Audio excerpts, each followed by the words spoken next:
Okay. We're going to go ahead and get started. I always like to let it trail for a minute or two because we tend to get a couple of people who are anxious to get here and kind of slip in the door just a minute or so after 5 o'clock. I am absolutely thrilled to introduce to you Dr. Michael Schwartz. He is, turns out, a fellow New Englander, grew up and spent 21 years in New England. As you guys know, I'm a Rhode Islander, so there's a little bit of connection there, which is exciting. It's always nice to have another New Englander out here in Montana. Dr. Schwartz is the director of the National Genomics Center for Wildlife and Fish Conservation. This is on the University of Montana campus associated with the U.S. Forest Service. He's also an adjunct research professor of wildlife biology with the College of Forestry and Conservation at the U of M. He received his Ph.D. in wildlife biology back in 2001 from the University of Montana and his master's degree in 1996 from American University, where he worked with the Smithsonian Institution studying marine mammals and seabird biology in South America. Currently, Dr. Schwartz has students conducting genomics and ecological research around the globe.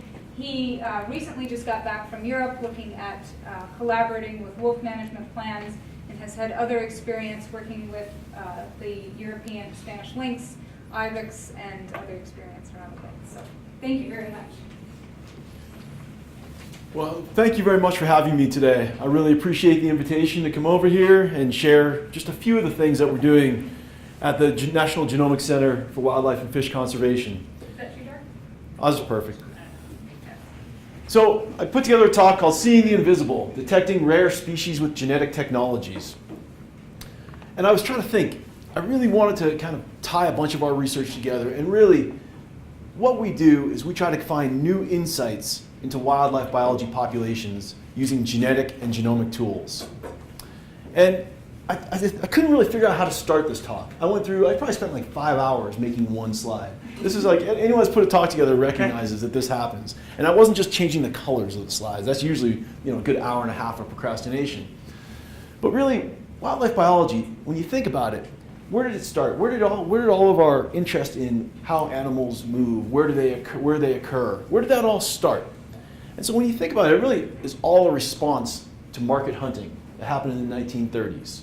1930s, or turn of the century, through to the 1930s. There was this big push of people moving into cities. They needed population growth, and basically you need food. So what happened? There was a large push for hunting all throughout the West. Okay, you have a population moving west. You have enormous market hunting in one location and selling that meat to diverse places, bringing it into cities many states away. Now there was a legal response, and you'll read of things called the Lacey Act that basically limited trans-state commerce. But really, what happened is wildlife populations got decimated. I mean, just look at this pile of bison skulls. Many of you have probably seen this before, but those were all bison. Deer, ducks, fur bearers. All of these species, numbers got decimated. And then in the 1930s, in response to that, what we see is things like the Wildlife Society creeping up. People getting more concerned about wildlife biology. And we got concerned about the species like deer that were at very low numbers and elk at incredibly low numbers, and some species just confined to places like Yellowstone. But we also started getting concerned about some of the other species, some of the other carnivores, amphibians, birds, a whole suite of species. And so people started studying them, people like Aldo Leopold and other famous early biologists. And some of the early tools in wildlife biology became things like the radio collar, okay? This is the first radio collar paper I could find. It was taking a radio transmitter and chucking it in the mouth of a woodchuck and seeing how long where the woodchuck moved. This was made famous by the Craigheads, who worked here in Yellowstone, and here's them with a little collar on a bear. And you can see the very beginnings of wildlife biology just relied on detecting animals. Can we detect animals? Can we learn things about their habitat use, their survival, and their movement? And this went on through the 70s and 80s, and in fact, every National Geographic that you pick up from that era, you're going to see this picture, right? Or some iteration of this picture. And in fact, University of Montana still uses it, like somebody holding the Yagi antenna up trying to track an animal. It even got so popular, It went into our cartoons in the mainstream, right? Late again, this better be good. Classic Far Side cartoon from the 80s and 90s. So, and I even got involved in doing a lot of this stuff, and I wanted to put it in perspective of where I came from. This is me working in the Antarctic in the early 90s, trying to put a tag on a sleeping leopard seal. The rest of that story is for anyone that comes out for beer later. But really what we were trying to do is we were trying to understand movement and range and habitat use of a rare carnivore. And I got incredibly frustrated with doing this, trying to put antennas on, trying to put transmitters on animals. And something like this would disappear, go off in the Antarctic Ocean. When he's underwater, you couldn't hear anything. When it came up, you get a little blip once in a while. And we couldn't move at the rate that these things were moving. So I got real interested at the time of some other tools that were available. And these tools are things like genetics. And I also wanted to move away from what I've called in the past cowboy biology, which is go out there, wrestle an animal down, put something on it, and walk away strut away all proud. I really wanted to get more into the non-invasive aspect of animal ecology, because so many times when we do things like put a collar on an animal, we know we're influencing the behavior of that animal. So I really got into, during my Ph.D., into this idea of non-invasive genetic sampling. That's sampling an animal without ever having to see, handle, or touch the animal. And so today I'm going to give you an example. This talk, we're going to talk about seeing the invisible. How can we find how animals are moving, what habitats they're using? How can we do this with genetic technologies? And I'll definitely get through these first two parts. The first part's an example with non-invasive genetic sampling for a species here called the fisher. The second one is an example of some recent stuff on environmental or eDNA. We'll get to that, and I really hope I can spend some time and I don't just go off on too many tangents, because this is stuff that the slides are awful, but it's only because I just put them together like the last couple days, because the data is just coming out of our big sequencers right now. So that'd be really fun. It's really fun, cutting edge stuff, coming right, hot off the press stuff. So we'll skip that. That was just a list of some of the projects ongoing in our lab right now. A lot of those projects, skip that, but I'll tell you that anyway, right?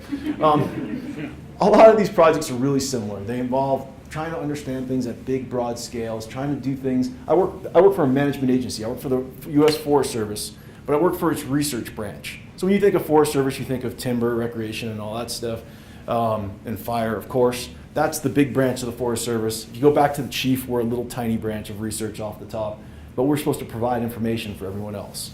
So we have projects all around the world, and especially in places where there's Forest Service lands, although we're not tied to that exclusively. So what I want to talk about is a question that came up a while ago to us, which is, what is the distribution of fisher, and which habitat features correlate with this distribution? So our managers knew that this species was one that they were hearing more and more about, potential listing under the Endangered Species Act. They had no idea. This is around 2002, 2003. They had no idea where this animal was in the Rockies. I mean, could not, for the life of them, put down 3 pins on a map and say, here's where I'm going to find fisher. Now, how many of you have seen a fisher before? Exactly. They're really secretive. They're in small pockets. Even if you're right in the hot zone, it's going to be really rare to see one. How about marten? Have any of you seen marten? A few of you have seen marten. A lot more common. They're in habitats that aren't as dense. A fisher habitat will be a big dense forest. I think I have a picture in a minute of one. But really, fisher, we knew that their confirmed presence was only in Idaho and Montana. This is from some trapping records. Idaho was seeing this as a big issue. The state biologist who had this listed as a critically imperiled species and one of great conservation concern. The Intermountain Forest Industry Association and the Idaho Department of Lands ranked fisher in the top 5 species of species of which they needed a conservation plan. And Montana had limited trapping to a quota of 7 animals a year. So we're talking about a species in really low density, one we knew nothing about, but one which all of a sudden was facing all these legal actions. When something gets listed under the Endangered Species Act, all the forests have to change their management one way or another if they have fishers on their land. So the first question was, can we learn something about fishers, and can we do it using some non-invasive tools? This is traditional fisher habitat, just to show you what it's like. It's kind of like that inland maritime feel to it. A lot of wet vegetation, big trees, not many openings in the forest habitat. This was our general idea of where to start looking for them. This happens to be one of my favorite spots. This is Weir Hot Spring over in Montana. I'm sorry, over in Idaho. I don't know if any of you have ever gone over Highway 12 and been there. A great field site, because at the end of the day, you can go soak in the hot spring. Okay, so what we did when we started this out is we said we need to figure out where these things are. We had a really small pot of money to do this, but what we did is we partnered with all of these different organizations, from private timber companies to the Coeur d'Alene Tribe, Potlatch, Idaho Fish and Game. Actually, Defenders of Wildlife should be on here as well. We came up with some tools in both the field and the lab. In the field, we found ways to induce an animal to come into a station, and this is a fisher bait station. Okay, we have a little piece of chicken right here, and we have gun brushes sticking out the side.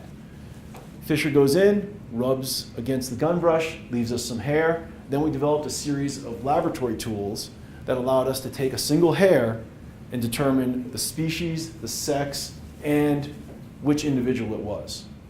Okay, so what we did is we put out a protocol where we wanted things sampled. Each of these partners said, well, we're not going to put any money in towards a big pot for you to run a centralized survey, but we'll survey our lands. We'll put these out there. One of the things when you're doing things with big surveys is you got to make everything super simple. These are little lug nut devices. You can, if you see a hair on that, you turn a screw, you drop that brush into a little tube that's filled with a silica desiccant to keep the DNA intact, or to keep the hair intact, which ultimately has the DNA. You put in another one, and you can set it for another 2 weeks. Okay? We built all these protocols. We get this thing out at a broad survey. That's what it looks like with some hairs on it. And we bring it back to the lab, and we start to look at the DNA. Now, I know some of you, and I hope this isn't too simplified, I know a lot of you know something about DNA, but in animal ecology, we really focus on two types of DNA. All right? A lot of our work will use mitochondrial DNA. Mitochondrial DNA is beautiful in that there's thousands of copies per cell, about 20 times more than nuclear DNA.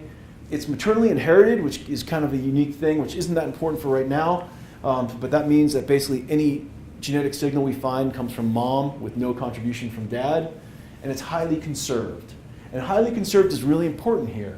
That means that every fisher, when we look at a little region of the mitochondrial genome, so when I get that hair, I extract the DNA from that hair, when I look at that little region, every piece from every fisher will look the same. So all of us, if I was looking at a little region of the genome that was conserved for human in the mitochondrial DNA, it would all look the same. That's really different than some regions of the nuclear genome. So the nuclear genome is that's your Punnett square stuff, right? It's the stuff that you learned in basic bio. You get half from mom, half from dad. We look at some areas that are highly variable, and that lets us do things like look at a fingerprint. We look at these things called microsatellites, and that allows us to basically determine unique individuals. So it's really important for distinguishing individuals and doing things like survival estimates. But for these surveys, what we had to sort out is what went into that box, because we distributed them all throughout Idaho and Montana. What went in that box? What species was it? That's the first thing, before we worry about trying to count number of individuals or looking at how many males versus females. Okay? We do that by putting primers, by looking at a little region of the genome that we're able to distinguish fisher from marten from every other species. This is just the fisher-marten example. Here what we see is here's your DNA sequence. This one base pair is the difference between fisher and marten. We have another base pair that's the difference between fisher and short-tailed weasel. So we had a series of diagnostic tools that we could use. We also used a series of restriction enzymes, but I pulled that out for now. You can also do this without having to use any sequencing capability at all. Okay, here's where we're able to distribute the boxes, the triangles that you saw. We're able to, basically through building a partnership, distribute these boxes all throughout the Rocky Mountains. And ultimately we had at the end of the day, we had 5,000 of these boxes across a 4-year period. And what we found, the first thing, and if you can see the red dots back there, fishers were way more common than we first thought. If you go back to the early trapping records, you go back to Lewis and Clark, you go back to anyone that's been out trapping from the 1850s onward, you might see 3 or 4 records of fisher. People thought that they were only, if you asked somebody where were fisher, they would have said, well, there's a couple here in the Bitterroots, a few here in the Cabinets, and then here in the Lochsaw. No one really thought there were any populations out here. So the first thing we did is we were able to find that actually fishers were more widely distributed than we first thought. So what do we do with this? We have all this data, we have all these cool detections. We actually use this to build what SDM, species distribution models. We built a couple different models. We built a model that said, what topographic features predict where fishers are located? And there, what we did is we took variables like slope, TPI, that's topographic position index. So a 0 TPI means you're on a ridge. Something under 0, or sorry, above 0, you're on a ridge. Below 0, a negative value, you're in a valley. We looked at climatic variables, temperature, precipitation, and snow, and we looked at some remotely sensed vegetation variables. And we tried to say, okay, how well do these variables predict fisher distribution? And we use a program called Maxent. Have any of you ever used Maxent to do a species distribution model? Okay. There's a variety of models. I give you a whole lecture on species distribution models, and the bottom line is there are a variety of models with a variety of different assumptions that let you correlate environmental variables to presences and sometimes presences and absences of a species. I'm going to show you these 2 models here, the full model and the climate model. The full model had all the variables I showed you on the previous page. The climate model doesn't have any of the variables such as any of the vegetation variables. And we did that because we wanted to project where the species would be in the future. And we didn't want to have to try to project where trees would be in the future, because that's just adding error or making something a little more complicated than we wanted to deal with at the time. So here's our full model. Our full model shows, so just to orient you, here's the Bitterroot Valley, Montana is over here, Idaho's here. It really showed we had a hot spot on this edge of the distribution. Okay?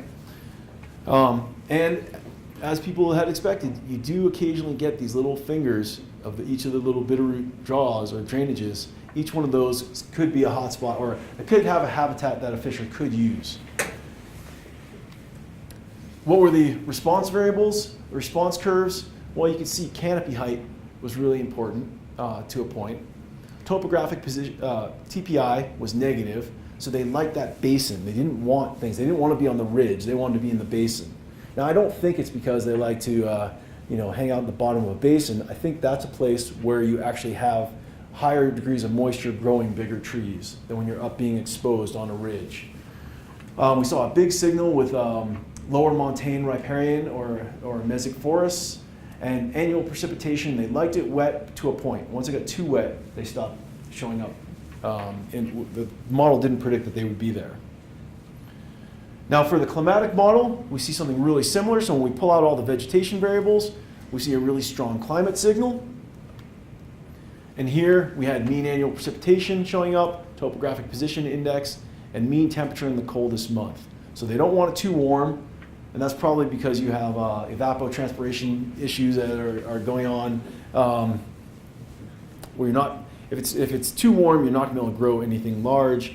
If it's too cold, they don't really, maybe that might be a signal of more snow, or they're not really designed for snow. They're not a wolverine, they're not a lynx that have incredible snow loading features.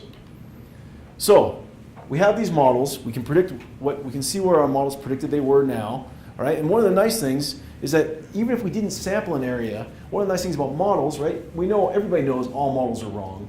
We know this model is not 100% correct, but it does give us some idea of where we would expect to see fishers. So even if we didn't sample an area, we can make a prediction of whether a fisher's there or not. Okay, so what we did next is we said, well, what's going to happen to fisher given climate change? There's a lot of predictions about climate change. There's a whole suite of models. We basically chose 2 models, this A2 model, which is a continued use of fossil fuels, and a B2, a model that suggests you'd have reduced emissions. And we looked at time periods of 2030, 2060, and 2090. So here's our scenario A in 2030, 2060, 2090. I'll go back. It's kind of fun to look at that, right? What do you guys notice? They're moving. Definitely get some movement going east. What about patch size? You get density, Yeah, density shifts. you get big density shifts. Some of the big patches really go away. And when you go back to if I went back to the other maps, this was what was lighting up red. This big area was actually like a big, dense area where you'd expect to see fisher. It turns out when we went back and surveyed in there, there were a lot of fishers, a lot more fishers than we first thought. In fact, there's been a couple nice studies done out of the University of Idaho based off of finding this area being suggestive of a place where there's fisher, somebody going back in there and then studying them there. But yeah, we saw a big change in the distribution, and you also get a lot of these tiny patches. We can look at this a different scenario. We kind of see the same thing. All right, in scenario B, it's not as strong, but interesting. You know, you see an increase. If we look at we see an increase in fisher habitat. But that increase is not, if we look at things in blocks, we don't see as many big blocks or as big of blocks. So we could quantify that. But what we instead did is we said, we did a couple things here. First thing we did is we said, what if we got rid of all blocks that were only 125 kilometers in size? That'd be an area that maybe 5 fishers could use. So anything that less than 5 fishers could reside in, maybe they would use temporarily, but they wouldn't use for maintaining a population. So okay, here's the 30, 60, 90. This is over time. The other thing we did, all species distribution models that are out there right now assume dispersal is like magic. Like, that you can go out there and all species, the habitat will shift and all species will get there somehow. The big black box, and we thought that was a horrible assumption. So what we said is, what if fishers had different dispersal capabilities? What if their dispersal capability, what if you had no dispersal? What would happen to the amount percent suitable habitat? What if it was 1 kilometer all the way up to 10 kilometers? And you can see under different dispersal abilities of fisher, you get different amounts of habitat that will ultimately be available for fisher. So the bottom line summary of this is, one, I think climate is going to influence fishers. It's going to certainly influence their habitat. Those patches are going to be, there might be more habitat that looks like fisher habitat, but it may not be accessible to these species or to this species. And what we're doing now is we're actually seeing a lot of people using this information as they start to plan on their forest, what type of forest type they should maintain, and can they maintain these big blocks for fisher habitat. Okay? Here's a map we see all the time now in these forest plans, where we see habitat gain in green, where we see no change, and where we see habitat loss in black. So this forest, the Nez Clearwater, is really interested in this because they're expected to lose a lot of their fisher habitat over time. So I just wanted to show you this example because this is an example of going from a simple design of a chloroplast box, basically a milk carton, glorified milk carton with a couple of gun brushes stuck out, all the way through to predicting habitat. I want to go to my second example. My second example is with environmental DNA. Has anyone heard of eDNA or environmental DNA? Okay.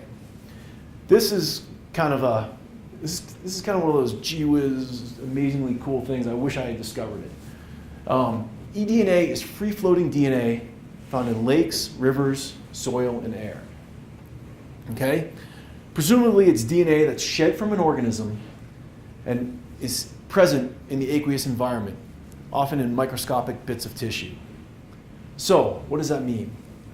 It basically, for our purposes, we're mostly concerned right now with rivers. We've played a little bit with soil and a little bit with a few other cool things, which I can talk about later. But we're really interested in how do we monitor our aquatic environments? How do we detect invasive species that are coming into our aquatic environments? How do we monitor the rare and endangered species? And how do we see changes in their distribution? How do we see the invisible? Because you can't just go look at a river. You can't go look out there, if you could see a river and say, oh yeah, there's an invasive species there. And we know that early detection is really important with invasive species. So if we can use DNA methods to find an early detection, we might have some chance of taking some mediation actions. Okay, so what's happening? We have something like a bull trout swimming in the water. DNA is coming off the bull trout in cells. We have these filters we can stick out. You basically attach this to a peristaltic pump. You filter the water. At the bottom of this cup is this little filter right here. It takes about 5 minutes to filter the water. You can put this to the pump in the backpack. Put this in an envelope, bring it into the lab, and analyze your results. And see if you can detect. And we do this one species at a time. Can I detect bull trout? Now, how many of you guys have seen PCR in your biology classes? A few of you. Polymerase chain reaction. This is a standard way that we look at DNA, right? I can't just take a hair, open up the cell and look at the DNA. That doesn't work. We need to be able to amplify that DNA. We need a molecular photocopy machine, if you will. And that is what PCR is. So basically, our standard microsatellite analysis, our standard analysis for fissures, looks something like, use a fancy soap, break open the cells, get the DNA out, put on what we call primers on each side of a targeted region, and then use the polymerase chain reaction, which is a chemical reaction to amplify the amount of DNA. And then we have enough that we can visualize it on gels. So each column here is a sample, and you can see there's differences amongst samples representing different individuals in this case. This is your standard PCR with things like hair or tissue samples, or a lot of medical tests these days are using this. When you get your blood drawn, if somebody's looking for something in your blood, they might use this kind of test. But that doesn't work with aquatic systems. There's just too few cells. We don't have enough of the template to amplify the DNA. So what we have to do here is we have to use something called QPCR. And this is a bit technical, but it's pretty easy to understand. What we do here is really similar to how we do. I knew that microphone wasn't going to last all day. Sorry. So what we do with PCR is typically we put a primer here and a primer there, and then we amplify what's in between. What we do with qPCR is we take advantage of something called a probe. And this probe, it's cool. This is like, again, I wish I had developed this. It's got a reporter here and a quencher. The reporter is a fluorescent reporter. So when this is intact, the reporter can't report, it can't fluoresce because there's a quencher stopping. And when we have our target right here, so this if you drew a line right across here, you'd have this reporter quencher matching perfectly to your target DNA, and it binds real tightly. And as you move your primer forward, because there's such a tight bond, there's enough of a force here that it kicks off the reporter and breaks it from the quencher. And when that reporter breaks away, it glows. And so we get this glowing saying, yes, that species was there. Your bull trout was there. We have a specific primer for forward and reverse. For our bull trout, we move this forward, a specific probe. The reporter goes flying off, and we can read it with a very sensitive instrument. Now, if you have a mismatch, so let's say we had bull trout DNA, let's say we had guppies or lake trout, it would not have, you can see these differences in colors, the match is not exact. That makes a weaker bond. And therefore, when the primer goes forward, it knocks this whole thing off, and the reporter and quencher come off together, and the quencher quenches the reporting, thus you get no signal. Pretty cool little technique that somebody developed. Well, we use that, and we can actually look over time. As PCR goes, it's a doubling function, so you have 2 copies of being made, then you have 4, then you have 16, and you keep going until you have millions or billions of copies, and millions or billions of fluorescences in this case. And so you get something that looks like this. And this is your.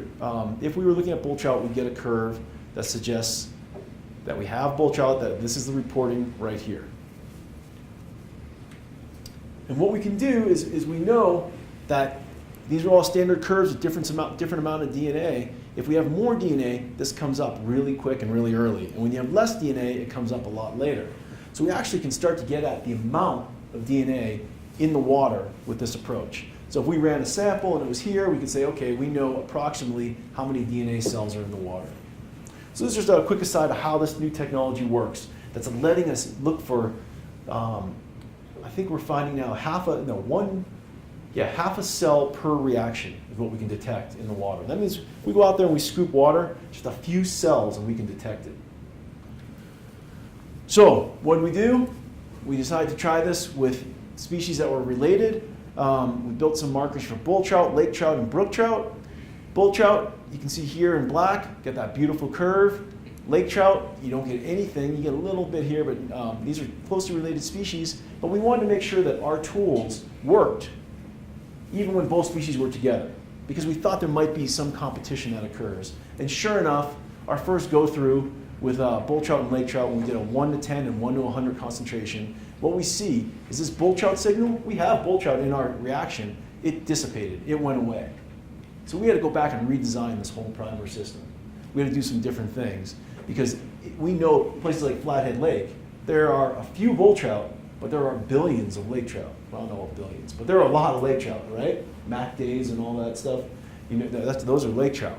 So we had to come up with a different system. But this is the kind of stuff, if you want to do this across big, broad areas, if you want to use these tools, you have to make sure it works everywhere, regardless of what else is in that water. When we looked at bull trout and brook trout, here's what we saw. Brook trout right there, bull trout, the black line. When we did mixtures, you still could see these nice curves. So we know that if we have streams that have bull and brook trout, our primer system works really well. Okay? So these are the kind of tests that we've done. We probably have maybe 5 or 6 papers out now. I think in my next slide, yeah, we have 5 or 6 papers, in probably another few in various stages, where they really, really are incredibly boring to read. I mean, they're just awful. But they are the kind of things you need to do to get to the exciting science. And I'll get to that exciting science here in a minute. But we have to test things like sensitivity. And so to do that, what do? We take fish, we bring them into a fishless stream. We've done this on the East Coast, we've done it out here. Put them in a cage, sample DNA every 50 meters, or sample water every 50 meters for a kilometer, or every 200 meters for a kilometer. How far, how do you develop a protocol if you don't know how to tell somebody where you should sample? So how far is that DNA traveling? Right now, we know we have an 85% chance of detecting DNA with one sample at a kilometer interval from where the fish was located. And that's really important for us. We want to have those long distances because we can't access a lot. I mean, we don't want to have to go sample every 50 meters up a stream. That's just too time intensive, especially if you're looking for an invasive or an endangered species. You want to be able to detect it at big, broad intervals. So we've done a bunch of these sensitivity tests. We've done a bunch of specificity tests. That was like the one I just showed you before. How does this work when there's multiple targets in the water? We've looked at things like robustness. So this is, I put this in for you, the New England slide. What we have, if you look, it's going to be hard to see the signals, the symbols here. There's triangles all on the bottom, and there's pluses here. What we had, the pluses are a degree of inhibition in our sample. We couldn't figure out why our samples were working for a while and then they would stop working depending on time of the year. This is in a Massachusetts stream in western Mass. What was happening here, we believe, was that the leaf litter got in the streams was putting so many tannins in the water and so many other compounds that we actually never figured out what exact compound it was, but there were different compounds in the stream that were causing inhibition of the chemical reactions. So we had to do some chemical treatments of these samples. Once we did that, we got no chemical inhibition down here. So these are, again, the kind of things, if you're going to send somebody out to sample in the fall, which is a good time for sampling brook trout, you got to make sure you know how to treat the sample when it gets back to your lab. So we've done all these kind of tests. We've looked at cost effectiveness. It looks like it's almost 2.5 times faster, well, actually way more faster, but depending on the survey, it can be up to 2.5 or more times faster. It's certainly about 2 to 10 times more cost effective to use eDNA than your traditional electrofishing approaches, which is what people have done. How many of you guys have gone out and electrofished a stream? I mean, you know, it's time consuming. It's hard, it's heavy. You gotta carry the big pack out there. It's fun. I mean, you know, you get to see the animal. But it's a big time commitment. So a lot of times what we're trying to do here is when we think about we want to survey something across the entire West, we got to find a cost-effective tool to do so. We believe this eDNA is that kind of tool. So in our group, our goal is we want to think big. We want to conduct our surveys for bull trout, not just in these little streams that I've shown you here or shown you before, but we want to think about the entire West. We want to go from the coast through the Cascades into the Columbia Basin. And so to do that, we have to work with lots of partners. And so we have really it's kind of like a sampling guide for dummies. It's really straightforward. We give people a kit, they check out a kit with us, They follow our sampling protocol. We have it all online. I gave it to my 9-year-old. I said, here's the directions, here's the kit, go take a sample here. And no problem. So there's hopes that even PhD students can do it. So, okay, so what are we doing with this? We have this great power now, this awesome tool. Well, what are we doing? Well, we know bull trout are an important species here in Montana. And I'm just using bull trout as an example. We have eDNA tools being built or are already built for almost 20 species right now. But we're talking about bull trout because it's probably the one that we have most work on so far. Well, it's a threatened species. It can be really difficult to detect. They could be across huge areas. I mean, look at this. This is a really vast area of bull trout. And what we decided is that we would go and work with some partners who built what they call the climate shield model for bull trout. This is a water temperature model for the interior Columbia Basin. And from that model, they were able to predict bull trout occupancy. So places in red are areas that have low probability, 10 to 50% probability of having bull trout. Yellow is 50 to 90%, and blue is greater than 90% probability of having bull trout based on water temperature. Okay? Now, I already told you all models are wrong. So you can put this model out there, but you better validate it, especially if you're going to be using it for species listing decisions, changing management actions, restricting timber harvest, changing fire, where you're going to do control burns. Anything, we know bull trout need clear, cold, complex streams. But if you're going to manage for that, you got to make sure you know where these bull trout are. It's great to have a model because the model helps us predict places that we can't get to, but you need to validate that model. So right now we're in the process of trying to validate this model. Because there might be times when it's more than just temperature that drives bull trout. And there might be bull trout in places we didn't think they were. So we're in the process of validating this model. So the first thing we did is we said, okay, we want to test this for bull trout. We want to test our eDNA approach for bull trout. Let's start at the bottom here. Here's an electrofishing approach. For bull trout, we went to this 6th order huck. It's just large streams.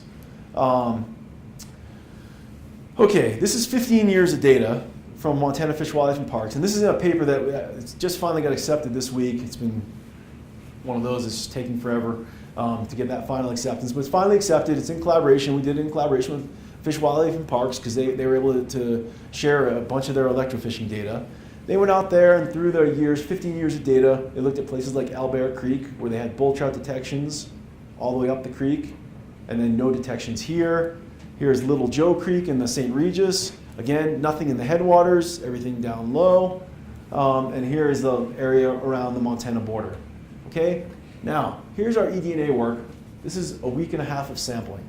Okay, we did a week and a half of sampling spread over 3 different months. We went once, went back, went to everything once, went back a second time, went back a third time a month later. So this is 3 times as much sampling as this in a week and a half versus about 15-year accumulation of data. What do we find? Well, the first thing that we were kind of psyched about is that this picture looks really similar to this picture, right? Our detections are in places where we had seen them, where populations were known from electrofishing. So that's good, we're detecting things. We're also seeing things like this, where we're finding bull trout higher up the stream than they were here. So this one time pass through didn't detect them. We were able to detect it here. Owlbear Creek, same thing. We found bull trout. We had bull trout detections all the way through. Here we found a detection where the electrofishing didn't. It could be just coming from somewhere up above the stream, but that's actually that's a bit of a distance, so probably some other population in between here and here. Lolo Creek, same kind of thing. Yes, we see something really similar in pattern on this part, on Granite Creek, but we found some extra populations, and there's a difference in size here. These small dots are places where we sample, where we found them 1 out of 3 times. The bigger circles are places where we found them 3 out of 3 times. So that means over a course of 3 months, we're detecting bull trout here. Then there's a lot of, you can do some occupancy modeling to try to get at the statistical probability of detecting an animal given a certain amount of sampling effort. And we're in the process of publishing some of that right now. So we think, again, it really shows you that we're detecting where we know that they were, and we're finding them in places where we didn't expect them to be. Okay, so again, we're trying to take this. This is what we're given that field test, given all our tools and techniques. Now we're saying, okay, we want to, over the course of the next 3 years, we want to sample this entire Columbia River Basin. We're hoping to get 10,000 samples to help inform our bull trout model. And I thought this would be a good place to show you. We have some results back from this summer. Here's our Upper Clark Fork survey. You can see there's butte right here. And let's look at this area. This area is the kind of the McDonald, just on the other side of McDonald Pass, the Little Blackfoot. Have you guys been over there? Some people have been over there. Well, this is kind of cool. So here's the Little Blackfoot area. Little Blackfoot River, Ontario Creek that comes off of there. This Connor Gulch. This is where we sampled the DNA. Here's where we found bull trout our first time through. Now, this is pretty impressive because the bull trout plan that was just released a few months ago said that there was no bull trout. There was only one detection of bull trout over the past, I forget exactly, I think the past 15 years was one detection. We were able to find it in all of these locations. It just seemed like almost an improbable result. We were like, well, maybe that's contamination. Maybe something else went wrong. But the nice thing about a technique like eDNA, what did we do? One day after lunch, we drove over there. We resampled the entire thing again. We couldn't actually get back in. We didn't have permission to get back in here. It's private land, a little bit hard to get to. So the white dots are where we resampled. This is what we got. We got a confirmation in an afternoon of sampling. So again, a really important tool that we actually got this extra detection because we took an extra sample. And this is where the one detection that was basically, seen as kind of an anomaly was being recorded by U.S. Fish and Wildlife Service in their current bull trout plans on and whether to include this as critical habitat or not. Well, clearly from our perspective, areas like this are important for bull trout. They isn't just an ephemeral signal. They're all throughout this drainage. Okay, so hopefully I've convinced you this is a good tool for us to be using to change management, to change how we think about management, to survey across broad areas. We have this area funded, fully funded through 2018. We got this area partially funded, and we're not yet funded. We don't have this yet funded, but we're out there working with partners. We have over 100 partners sampling for us right now. But this is the scope of what we want to do to be able to refine our models, to be able to go back, so we can go back to this model and say, yeah, this area here in the North Cascades, this is a stronghold for bull trout. This area here, where maybe we thought they were, maybe they're not. Maybe you don't have to put your conservation dollars there. And so from a conservation perspective, you have to think about this. What we're doing with the model and then the validation is we're saying conservation dollars are limited. Let's put them in the right place at the right time. Okay, so I think I have 5 minutes to cover this last piece. Genomics and environmental DNA. All right? You're going to learn all about genomics in 5 minutes. You can take a leap. We're not going to kick you out. But. You should have told me that earlier. I would have stuck in another 30, 40 slides. Just kidding, guys. Okay. Genomics. Genomics, I think a good definition is genomic information is genetic information at thousands to millions of places across the genome of a sample of organisms. It focuses on mapping these sequences and understanding their interactions and their functions. So I want to give you just a quick example. We have a sage grouse project. We've looked at about 9,000 sage grouse feathers across the West. Our initial set of tools looking at these sage grouse feathers, we're looking at 10 little places in the genome. And we're making, right now, we're actually writing papers making inference about using 10 little keyholes to look into the genome. With genomics, right now we're starting to develop a panel that we're looking at 400,000 places in the genome. I mean, think about that. Think about the inference you can make. You're looking through, instead of looking through little keyholes of your genes, you're looking at 400,000 places. That's like looking at a picture window all of a sudden. So we're able to make a lot more inference into the genome. And at some point here, my PhD student is working on this. It'd be great. So when we get the sage grouse stuff done, it'll be kind of fun to have him, maybe he can come over here sometime and present some of his stuff. He's doing some amazing stuff with all this new power we have. But what we're trying to do is we're trying to combine this ability to run things through high throughput sequencers with our eDNA samples. Okay? And the way this works, again, this is a technical slide. This part isn't. This is how what we're trying to do right now. And we're on kind of the cutting edge, and we're kind of flailing around a little bit here and there. I mean, science is, if you know the answer, it's not really research. It's just some technical thing you're doing. If you can, we're really trying to push this pretty hard. We're trying to say, okay, we have bull trout. We think it's driven by temperature of streams, but maybe it's more than that. Maybe it's driven by the trophic interactions in the stream, right? Maybe there's some real ecology going on here. Maybe when we have different species, they influences the distribution of bull trout and other species in streams. So, can we go to that same filter that I showed you before, where we assayed it for one species, but instead assay it for 10, 20, 30, or 40 species? And so what we're doing is we're going out, we're getting samples of each of these species. So we get an osprey sample, DNA samples, and we get a little piece of muscle from an osprey that was been killed on the highway or something. We get the DNA from that. We pull this DNA together. We then attach it to magnetic beads. So little 150 base pair chunks we're attaching to magnetic beads. We then take our eDNA sample from that filter. We run it over the beads.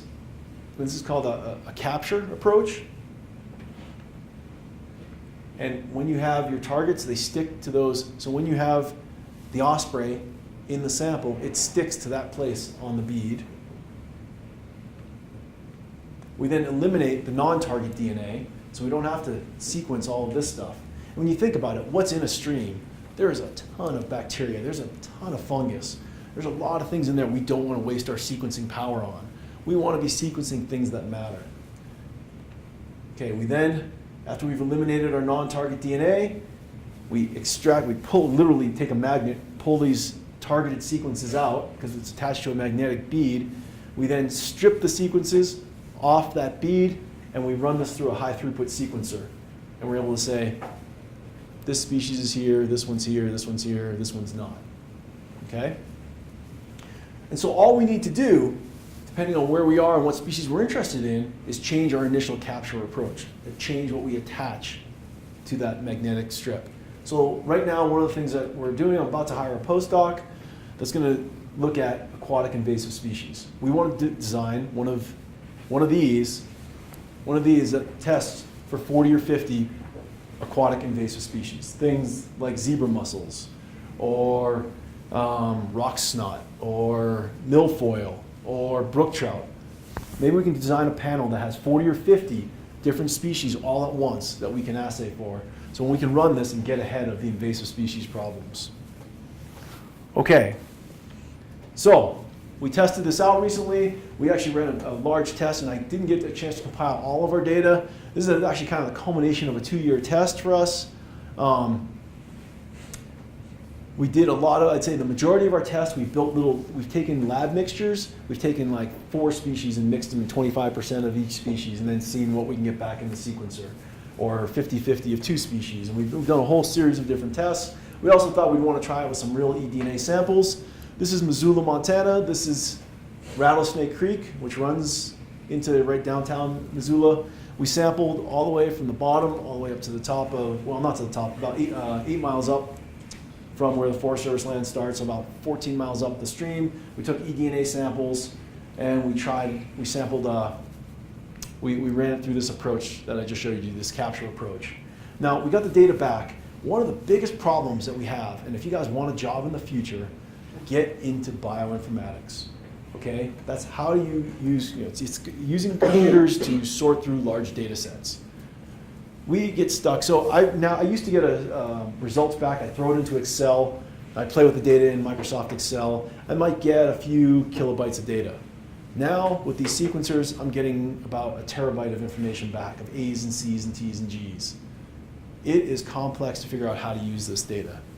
So people that can manipulate those large databases are in high demand right now and making good salaries.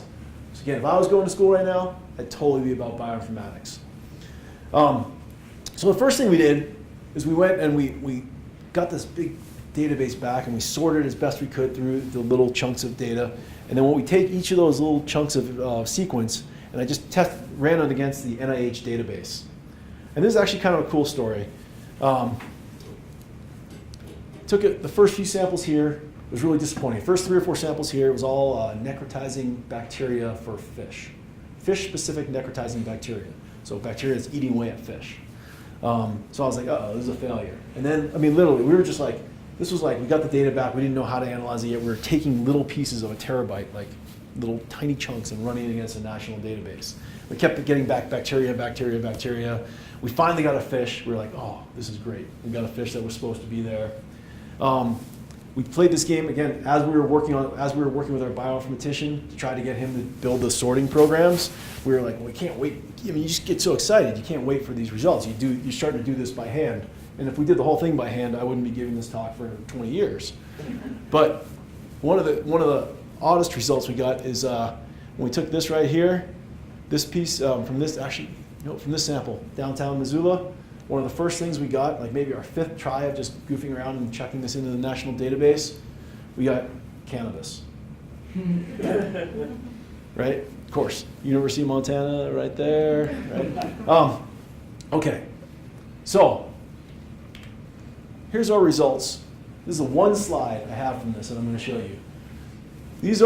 We have 40 species. A lot of them were blank, so I didn't show you those. Here's 40 species that we have. Don't worry about the numbers here. They're it's basically relative concentration of sequences, relative number of sequences we got back from that species.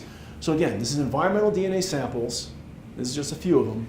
Here are the species here that we're testing for across the trophic level, trophic cascade. And what we're seeing, we have some awesome things and some things that just didn't work. We have things like whitefish. Well, we know there's whitefish in this stream. And yeah, we got a good amount of whitefish. We know rainbow trout are common, and we're seeing rainbow trout.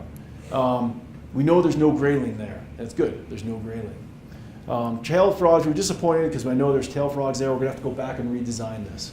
So right now we're in the middle of this experiment, but if we can do this, we're gonna have the ability to take on these large-scale biodiversity surveys, look at all the samples, 10,000 samples we're testing for bull trout that we're collecting over the next 3 years. We're gonna go back, we don't have to recollect anything, but we can do huge biodiversity assays on each of those locations on a stream. That's just gonna be an enormous database for trying to understand distributions of species now and how they work together in a trophic level. We did get some weird things. Pacific salmon shouldn't be there at all. We got high copy numbers, but we're pretty sure that's just because they're highly related to rainbow trout. All right, so right now we're trying to tease that apart.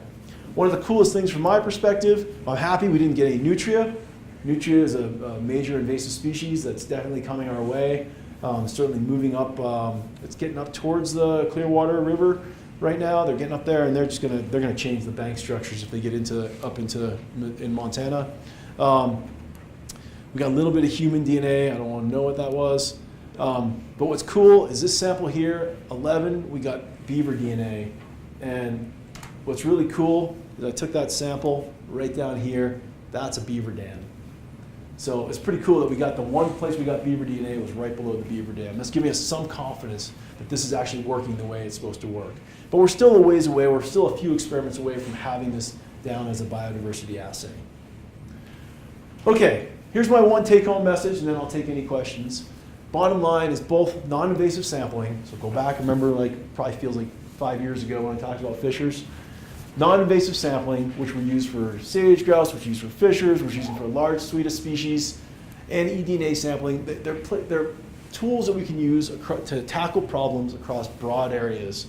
They're cheaper, faster, and more cost-effective than a lot of monitoring and research protocols, and they're helping us gain new insights into where species are present.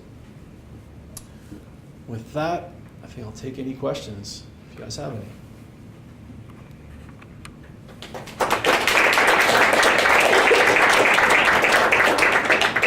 So I'm familiar with Rattlesnake Creek, and I know throughout a lot of Montana there's a lot of hybridization within fish species. So how does this stuff Awesome. work into that? Great question. So we have a different effort that where we were actually electrofishing about 3 years ago to try to get at hybridization and where it's occurring. You can't get at it. One of the problems with eDNA is you're not going to be able to get at hybridization. You just can't because, well, at least we can't right now. We may be able to in the future. We have some ideas, but one of the problems is you're using a mitochondrial DNA signal. So that's not a place where you get a maternal and a paternal contribution. So again, yeah, right. If we were using nuclear DNA, maybe we can get at that. And we've played around a little bit with trying to get at use nuclear DNA. We're not there yet. Don't bet against technology. Maybe that's going to be something you can tackle in the future, because that is a common question. Can we use this for hybridization? The answer is no. But what we have done is actually using DNA, using a lot of the new genomic stuff. We took a sample of 1,500 streams 3 years ago using electrofishing, and then getting to analyze that through high throughput sequencers to really get at a first good look at hybridization across a broad area. And that paper actually just got accepted as well. That should be out in the next couple of months. So, yeah, great question. In the back. So it seems like this stuff is really, really good for like the presence, absence, and like you're doing looking for rare species. But it kind of looks like you have some relative abundances there too. Do you think that this is something that could be applied to trying to actually quantify like population sizes of animals in the area? That's a great question. Let's start with the terrestrial, and then I'll go to the aquatics. The terrestrial, we definitely have been doing that for a long time. I just got back from the Italian Alps, where we have a 12-year project on monitoring the return of wolves into the Italian Alps. And we did that by not just looking at, we went and we'd get fecal samples. People would basically walk through the snow, find where wolves were, get a fecal sample, and then we were able to say, yes, it was a wolf, not a domestic dog. Was it hybridized or not? But then we were able to detect numbers of individuals in a pack, and we were able to actually then try to predict how packs were spreading. And we were able to look at abundance. We have a paper, I think I pulled it out at the last minute, but we have a paper from a couple years ago that looks at abundance, both abundance and survival of wolves over time. And so we're able to do that for wolves. We've done it for bears. We've done it for a little bit for fishers. So it's actually fairly easy to do with terrestrial species. Now with aquatics, we're just kind of getting at that now. Here's a graph. Here's kind of the graph you want to see. And this is bull trout per 100 meters of a stream. So brook trout, number of brook trout from electrofishing surveys versus the amount of copies of mitochondrial DNA we detected. Remember I showed you those curves where it comes up quicker when there's more DNA? That's using this. And right now, this is actually, it turns out this is one of our worst values. This is kind of our first experiment. We actually subsequently now have a little bit higher rates, but we're getting anywhere from 60 to 75% correlation between the two. Which means, in my mind, what this says is if you want to look at a stream and look at, if you want a general idea, it's going to work. Like how many approximately do we have given a whole suite of samples? This is a beautiful relationship. You don't get these in biology as like this. But if you want to go to an individual site and say, I'm going to take one sample and get abundance, I don't think you can do that because you're going to get these things. So unless you're going to do this multiple times over long periods of time, I don't think you can use it to get at the one site. But across an entire stream, yeah, we can get a tight correlation with abundance. So there's some hope there. And this is, again, you see, this is a paper that's in review right now. Thank you, great talk. I enjoyed it a lot. And I'm working with plants, and my question would be about DNA and using it in like predicting invasive plant species. So like I would think maybe the pollen for the plants in the air would be something that you can predict, or anything else that's flowing in the air. So would you be able to use, not in the water, but maybe in the air to collect these eDNA and use it on plants, for example? So we talk about this a lot. Like, what could we do? Could we filter air if we're looking for rare plants? Could we? Then you start talking about, can we detect viruses when they first come into a community by filtering the air? I mean, you really can, and people are doing some of that. It's frightening. The one project that we're putting a grant in right now on is to try to look at honey. Right? Because bees are cheaper than grad students, frankly. Right? Let them go collect everything and bring it back to a central location. And then we can then sample the honey and see if we can detect rare species. We thought about this 3 or 4 years ago. We made a whole bunch of phone calls around to a bunch of apiaries and a bunch of different different places that had rare plants, and we were trying to find how we could use this in a constructive way. We knew we had the tool, but we haven't really come up with the best use of it yet. The way I think we'll use it in this proposal is, can we monitor for some of the invasive species, like knapweed that was brought in for bees, right? You could say, if you were looking for the newest explosion of knapweed, maybe you bring some hives there, you let the bees go out, come back, do an eDNA sample for knapweed. And if you find it, now you've limited your area, right? It's a lot less work to let the bees go out for 2 weeks and come back and sample, put those hives all over the place, than it would be to be out on the ground trying to look for that 1 or 2 plants maybe. So, yeah. The other one is dirt. Dirt has got some potential. People have done some really cool stuff. Oh, and it gets even crazier. People have done things with like leeches. There's a paper in Vietnam where people were pulling leeches out of the water, and then they were looking for rare mammals because from the blood that the leeches were sucking. So there's all these. I mean, it's just your limit. Your imagination is the limitation right now. At the point of your procedure where you're using the bee magnetically, did you try anything else like metal particles or anything else to grab onto the DNA that you wanted? We didn't. I mean, this isn't. The protocol itself is one that's being used by folks looking at things like Neanderthal genomes. Mm-hmm. So we're basically kind of stealing their protocols. We haven't tried to improve it. There's a whole lot of work that could go on how to improve those technologies. I'm kind of an ecologist that went bad, not a molecular biologist that's trying to do ecology. But that means that all the people I want to work with are people like you that think about that say, hey, how do I improve this? Because that's a side I can't do very well. So I don't, we're using what the Neanderthal folks were using to get at old genomes. So it looks like you sampled for bull trout in German Gulch based on one of those maps? Yep. And it came up negative? That's negative. I'm 99% sure it's negative. I have that somewhere on my computer I can look at, yeah. All right. Yeah, I don't have that right here, but I'll look tonight on my computer and let you know. Stella. I'm going to get one last question, and then you guys want to come up and talk back and forth personally. You can feel free. Can you talk sort of at a broad level about the important role that GIS is playing in your research? Mm-hmm. And how, I love the nod to bioinformatics. Just put a note there, signing more students up for bioinformatics. How would you treat GIS in that same context? So, GIS is incredibly powerful for asking almost every question. I mean, it's just become so standard in almost every analysis. If you want to do anything meaningful for natural resources, you kind of have to do things big. You got to go for big surveys. You got to do things in space. We now know space is enormously important. Spatial relationships are enormously important in ecology. Well, how do you get at spatial relationships? You get at that through GIS tools. So, I mean, we almost take it for granted now. I mean, you have to have some knowledge of GIS. I didn't give, if Stella would let me have another hour, you would have seen a really cool dispersal talk. Because really my interest, I like knowing where things are and why they're there. That's kind of one of my main interests. But the other component is dispersal. I really get interested in dispersal questions. So how do genes flow across the landscape?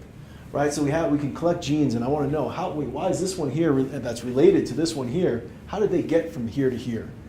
And so that to me is just amazing, especially when you think of things like wolverines or we've done this at huge scales across the whole western U.S. But you can't ask those questions unless you can put it into a GIS framework and a spatial framework and understand which spatial variables are important for the flow of animals and the flow of genes, and which ones are not important. So yeah, remote sensing. It's a huge field, right? I mean, how do I get these data? It's taking data from satellites and interpreting that data. And that borders on bioinformatics, basically.